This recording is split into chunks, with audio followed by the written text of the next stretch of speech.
আমার নাতির জন্য একজন পাত্রী খুঁজি। আমি আমার প্রেম ধর্মের বিবাহ নাই। আপনার স্লোগানটা বলেন, লাভ ইজ পাওয়ার, ওই স্লোগানটা বলেন। লাভ ইজ পাওয়ার, এটা বলবো, দাঁড়া।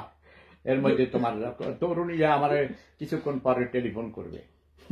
এই যে দেখো আমার নাতি, নাদুস নুদুস চেহারা, 27 বছরের তরুণ, মা বাবার বড় সন্তান, চৌধুরী পরিবারের সন্তান, ইউরোপে প্রতিষ্ঠিত, ইউরোপের নাগরিকত্ব পেয়ে যাবে, না পেলেও হবে না, পার্মানেন্ট রেসিডেন্স ভিসা আছে, চাকরি আছে, লেখাপড়া আছে, এবং সুশিক্ষিত, সৎ এবং সৎবংশীয়। দেখা তার জোর ব্রু আছে, আমার কিন্তু ব্রু নাই।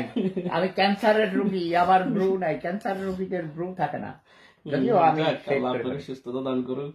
যাই হোক, মহান আল্লাহ রাব্বুল আলামিন আমাদের সবাইকে সুস্থ রাখুন এবং ভালো মন মানসিকতার মধ্যে যেন আমরা বাকি জীবন অতিবাহিত করতে পারি।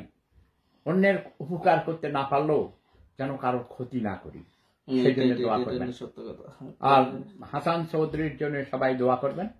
সে এখনো 27 বছরের যুবক, আমি তো এখন 74 বছর, কিন্তু আমাকে দেখে মনে হয় হাসান চৌধুরীর থেকে আরো 2 বছর কম মনে হয় না?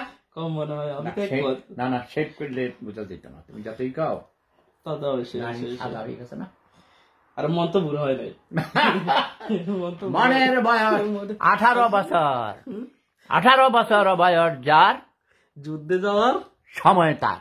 তাহলে প্রেমে যাওয়ার সময় কখন, তাহলে ওইটা বলেন। হ্যাঁ, প্রেমে যাওয়ার সময় কখন? প্রেম তো সবসময় প্রেম। প্রেম সম্রাট আমি, তুমি প্রেম সম্রাটের নাতি, প্রেম সাম্রাজ্যের মহান অধিপতি, মহান প্রেম সম্রাটের এই বাড়িতে কোনো বাঙালির প্রবেশ নিষেধ। লাভ ইজ, একমাত্র একজন বাংলাদেশি আমার বাড়িতে আসে, সে আমার বেয়াই।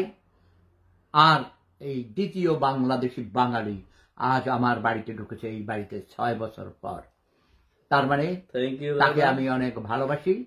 তার চেহারা দেখে আমার কাছে মনে হয়েছে সে একজন নিষ্পাপ শিশুর মতো ভালো মনের মানুষ, সৎবংশীয়। আমি জানতাম না সে চৌধুরী বংশের কিনা, এটা পরে শুনলাম আমার বাড়িতে আসার পর কিছুক্ষণ কথা সঙ্গে।